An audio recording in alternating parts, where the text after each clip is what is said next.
আসসালামু আলাইকুম রহমতুল্লাহি ওবরাকাতু। ফেসবুকে একটা পোস্ট দিয়েছিলেন ইন্ডিয়ার সাবেক কোচ, অর্থাৎ তার কিছুদিন পরেই যার মেয়াদ শেষ হয়ে যাচ্ছে, সেই রাহুল দ্রাবিড়। বলা হয়ে থাকে পৃথিবীর সবচেয়ে স্টাইলিশ এবং নির্ভরযোগ্য ব্যাটসম্যান হচ্ছে যে রাহুল দ্রাবিড়।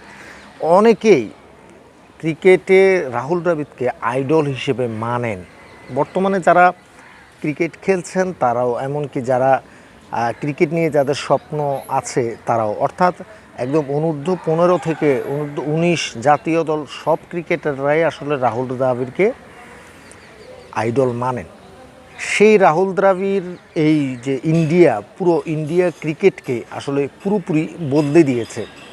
সেটা কিভাবে বদলেছে এই ডেসক্রিপশনটাতে বর্ণনাতে একটু পরে আসি। তবে এখন বলি, এই যে রাহুল দ্রাবিড় কিন্তু আপনারা জানেন যে 2024-এ কিন্তু ইন্ডিয়াকে আসলে টি-20 বিশ্বকাপ পেতে সহযোগিতা করছে। এর পিছনে আসলে কি রাহুল দ্রাবিড়ের প্ল্যান ছিল সেটিও আসলে এখন বলবো।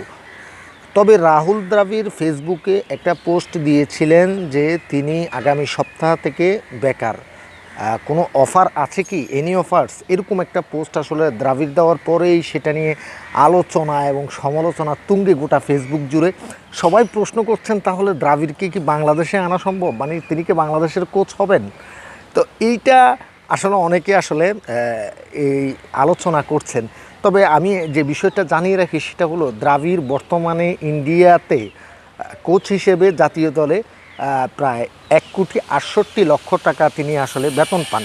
তো দ্রাবিড়কে যদি আপনার আনতে হয়, তাহলে দ্রাবিড় ইন্ডিয়াতে, মানে অর্থাৎ দেশপ্রেমিক হিসেবে তিনি, এই ইন্ডিয়ার সাবেক ক্রিকেটার হিসেবেই তিনি সেই নিজের মাতৃভূমিতে তিনি নেন 1,68,00,000 টাকা। অর্থাৎ তার আরও ব্র্যান্ড, তারপরে বিজ্ঞাপন, সব কিছু মিলিয়ে তিনি প্রায় অনেক টাকা ইনকাম করে। এখন বাংলাদেশের যদি তাকে আনতে হয়, মিনিমাম তাকে 2-3 কোটি টাকা অফার দিতে হবে, বা 4-5 কোটি টাকা। এতেও কি আসলে সেই দ্রাবিড় আসবে কিনা বাংলাদেশে, সেটি হলো যে প্রশ্ন। আরেকটি কথা, পুরো ইন্ডিয়ান ক্রিকেটটাকে কীভাবে বদলে দিয়েছে আপনারা জানেন। আগে ন্যাশনাল ক্রিকেট একাডেমিতে কিন্তু, এনসিএতে কিন্তু এই রাহুল দ্রাবিড় কাজ করতো।